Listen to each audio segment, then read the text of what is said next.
И по 4 месеци нема епилог за случајот со бебето кое со скршен череп заврши на скопските клиники. Детето, кое беше зверски тепано, 8 недели мина на детска хирургија, а за него во моментов се грижи службено лице старател.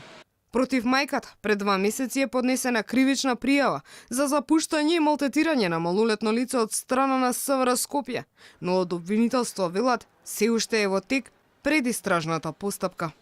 Се уште трае предистражната постапка, се постапува по случајот, детето е сместено во установа. Посочуваат од обвинителство. 20-годишната мајка не е повеќе во шелтер центарот каде што претходно беше сместена. Пред околу 4 месеци тогаш 14-месечното бебе беше примено на скопските клиники во коматозна состојба, со тешки повреди на черепот, крварење во мозокот и скршеници на нозет. По 2 месеци ја напушти детска хирургија во стабилна состојба, но се уште не се знае дали девојчето ќе има добар вид, откако лекарите констатираа дека и се оштетени очните нерви.